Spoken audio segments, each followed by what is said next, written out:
In the golden halls of 9th century Baghdad, while Europe languished in what historians would call the Dark Ages, a brilliant mind was at work solving problems that would change the course of human history.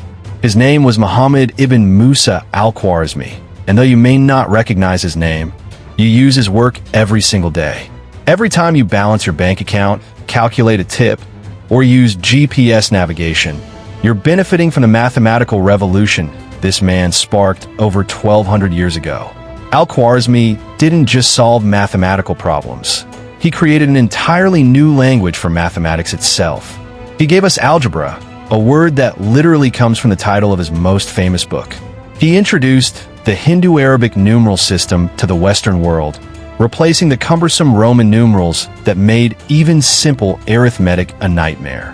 And his name itself gave us the word algorithm, the foundation of every computer program, every app, and every piece of digital technology you interact with. But who was this man? What drove him to pursue knowledge in an age when most of the world couldn't read or write? And how did a scholar working in a house of wisdom in Baghdad end up shaping the modern world in ways he could never have imagined? Before we dive into this incredible story, if you love learning about the brilliant minds that shaped our world, make sure to subscribe to Chronicles of the Faith and hit that notification bell. We bring you the untold stories of faith, science, and wisdom from Islamic history that changed everything. Now, let's journey back to 9th century Baghdad and discover the man behind the mathematics. To truly appreciate Al-Khwarizmi's genius, we need to understand the world he was born into. Around the year 780 CE, in the region of Khwarizm, now part of modern-day Uzbekistan, a child was born who would bridge civilizations and unite the mathematical knowledge of the ancient world. At this time, mathematics existed in fragments scattered across different cultures. The Greeks had geometry, thanks to brilliant minds like Euclid and Pythagoras. The Indians had developed a revolutionary number system that included zero, a concept that would prove absolutely crucial. The Babylonians had ancient astronomical tables, but these bodies of knowledge rarely spoke to each other. They were like islands of understanding in a vast ocean of ignorance. Europe, meanwhile, was struggling. The Roman numeral system made even basic multiplication a task for experts. Imagine trying to multiply McSliv by DCCCXLVI. It's nearly impossible. Merchants needed specialists called calculators just to do their accounting. Science and engineering were limited by the very tools they used to measure and predict. But in Baghdad, something extraordinary was happening. The Abbasid Caliphate, under Caliph al-Ma'mun, had established the Beit al-Hikmah, the House of Wisdom. This wasn't just a library. It was a research institute, a translation center, and a gathering place for the greatest minds of the age. Scholars came from across the known world. Muslims, Christians, Jews, Zoroastrians, all united by a single purpose, the pursuit of knowledge. It was into this intellectual crucible that Al-Khwarizmi arrived as a young man. And it was here that he would make history. Picture the House of Wisdom in its golden age. Vast halls lined with scrolls and manuscripts. Scribes carefully copying ancient texts from Greek, Sanskrit, Persian, and Syriac into Arabic. Astronomers calculating the movements of planets. Physicians studying the human body. And mathematicians like Al-Khwarizmi, attempting to solve the practical problems that people faced every day. Al-Khwarizmi wasn't interested in mathematics for its own sake, at least not at first. He was driven by practical concerns. How do you fairly divide an inheritance according to Islamic law? How do you calculate prayer times with precision? How do you survey land accurately? How do you navigate across deserts and seas? These weren't abstract questions. They affected real people's lives. A farmer needed to know how much land he owned. A merchant needed to calculate profit and loss. An heir needed to receive their proper share. And the Islamic world, with its emphasis on justice and precision in religious matters, demanded accurate answers. But the existing mathematical tools weren't up to the task. Geometry could solve some problems, but not all. Arithmetic could handle others, but became unwieldy with complex calculations. What was needed was something new, a general method for solving problems involving unknown quantities. Around the year 820 CE, Al-Khwarizmi completed a work that would change everything. Its full title was Al-Kitab al-Mukhtasar fi Hizb al-Jabr wal Muqabala, the compendious book on calculation by completion and balancing. That word al-Jabr, meaning completion or restoration, would eventually give us the English word algebra. But what exactly was this new method? Imagine you're trying to solve this problem. I have a certain amount of money. If I add 10 dinars to it, then multiply the result by itself, I get 144 dinars. How much money did I start with? Using only arithmetic, this problem is nearly impossible. But Al-Khwarizmi introduced something revolutionary. He used words to represent unknown quantities, then manipulated them according to consistent rules until the unknown became known. In modern notation, we'd write this as x plus 10 superscript 2 equals 144. But Al-Khwarizmi didn't have our symbolic notation. He described everything in words, in full sentences. Yet his method was just as powerful. He would expand the equation, move terms from one side to another, and systematically solve for the unknown. What made this truly revolutionary wasn't just that it worked, it was that it always worked. Al-Khwarizmi had created a general method, an algorithm, if you will, that could solve whole classes of problems.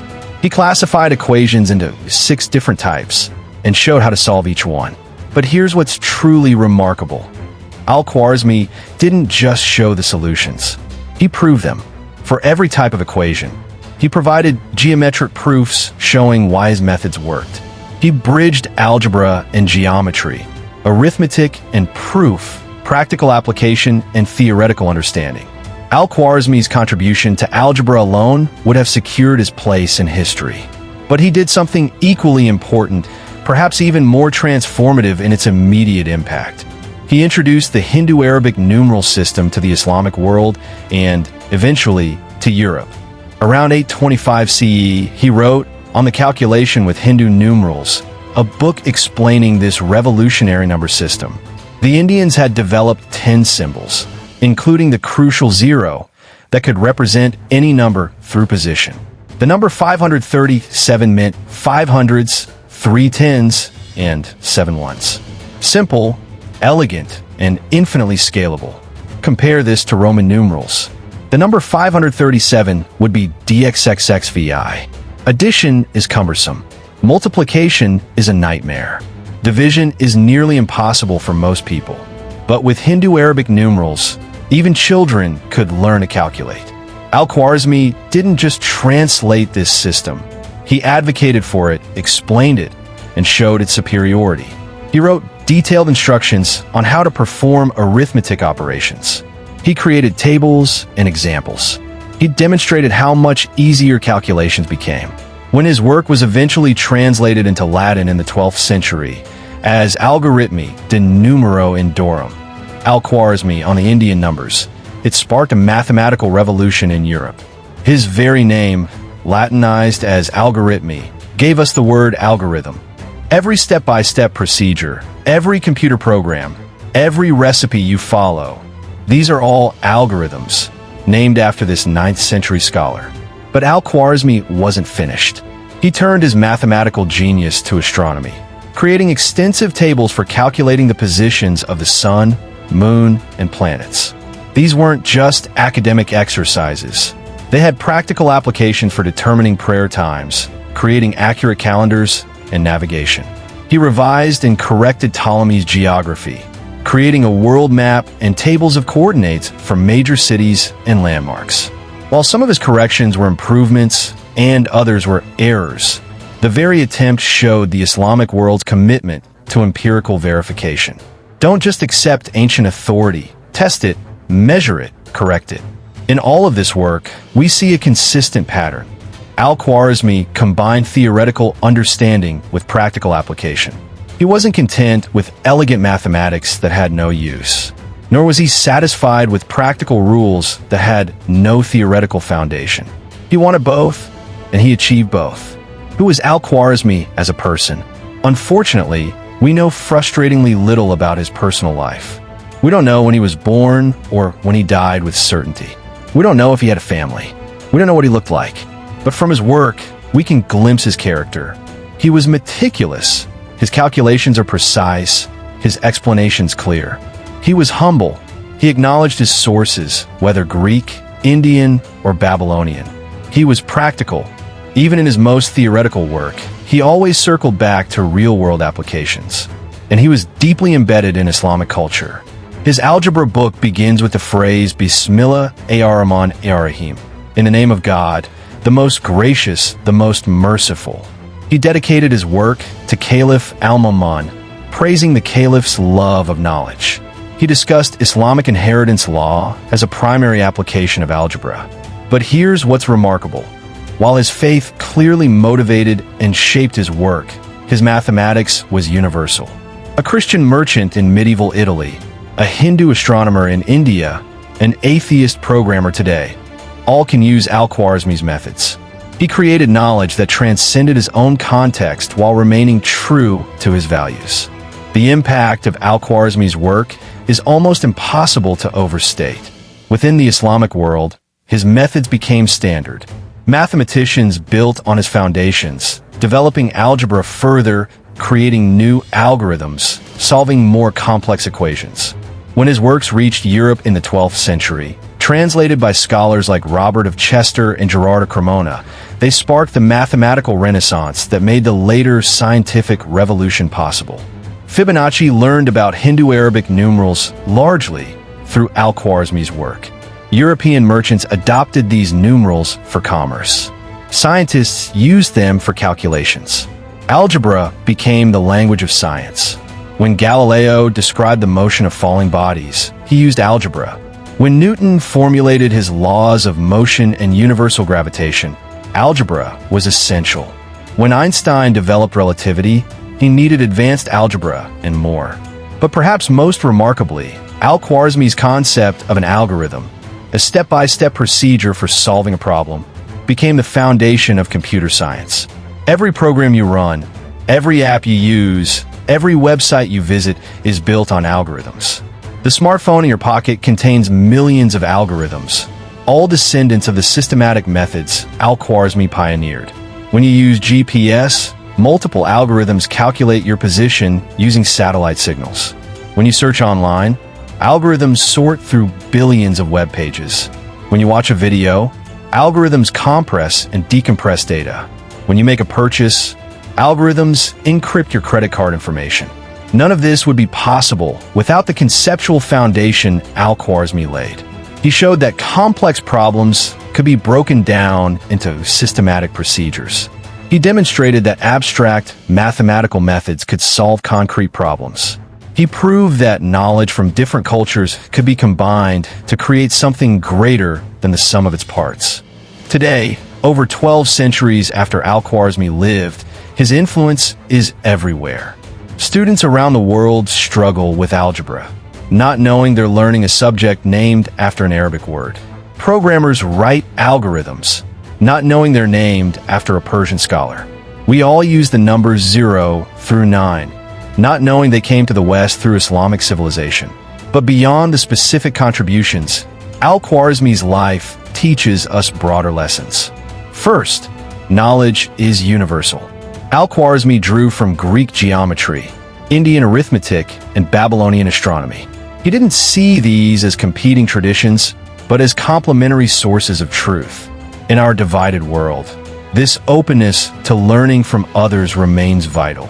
Second, practical application and theoretical understanding reinforce each other.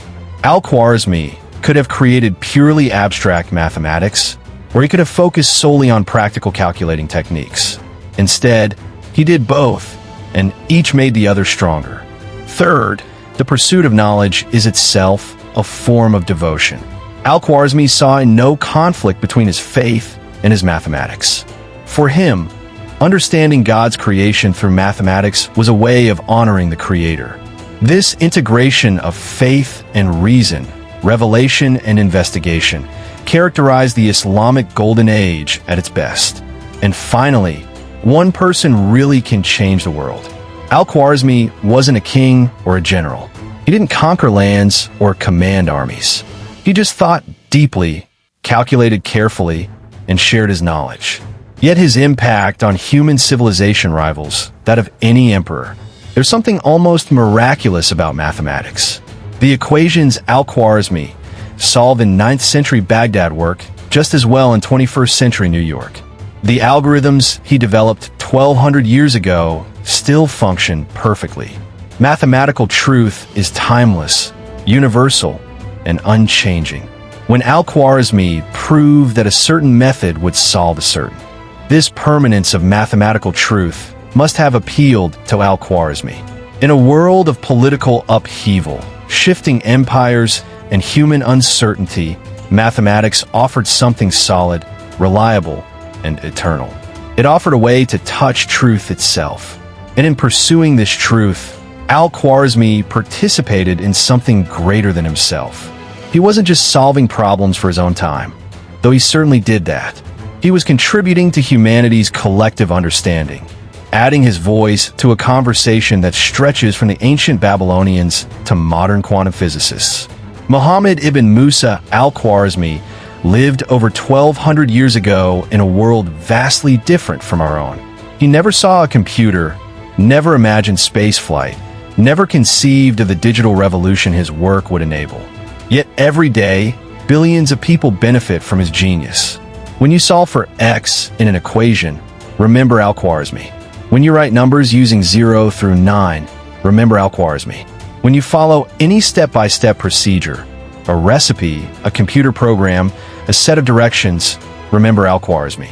But more than that, remember what he represents: the power of knowledge to transcend time, culture, and circumstance. The ability of one dedicated person to change the world. The importance of building on what others have discovered rather than starting from scratch. And a beautiful integration of practical wisdom with theoretical understanding. Al-Khwarizmi created algebra, but his greater creation was a way of thinking, systematic, rigorous, yet practical and accessible. He built bridges between cultures and between abstract thought and concrete reality. He showed that the pursuit of knowledge, guided by faith and reason, can illuminate the world. In the House of Wisdom in Baghdad, over a millennium ago, a brilliant mathematician wrote equations and created algorithms. He couldn't have known that his work would still be taught in schools worldwide, that his methods would help humans land on the moon and explore Mars, that his name would become synonymous with the very idea of systematic problem solving.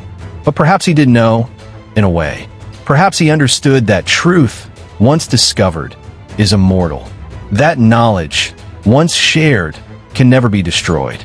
That understanding, once achieved, becomes part of humanity's permanent inheritance. Al-Khwarizmi's body returned to dust centuries ago. The House of Wisdom was destroyed by Mongol invaders in 1258. The Abbasid Caliphate fell. Baghdad's Golden Age ended. But the knowledge remains, the algorithms still function, and the algebra still works. That is the true immortality, not fame or wealth or power, but contribution to human understanding. In that sense, Muhammad ibn Musa al-Khwarizmi lives on, teaching mathematics to every student, guiding every calculation, present in every algorithm. His work reminds us that the greatest legacy we can leave is knowledge freely shared, truth carefully pursued, and wisdom generously offered to all who seek it. If this story inspired you, imagine how many more incredible stories are waiting to be told from Islamic history. Stories of scientists, philosophers, inventors, and seekers of truth who changed the world. Subscribe to Chronicles of the Faith and join us on this journey through history. Hit that like button if you enjoyed this video, and drop a comment telling us which historical figure from Islamic civilization you'd like us to cover next. Together, let's keep these stories alive and continue to be inspired by the brilliant minds that came before us. Until next time, keep seeking knowledge and keep the faith.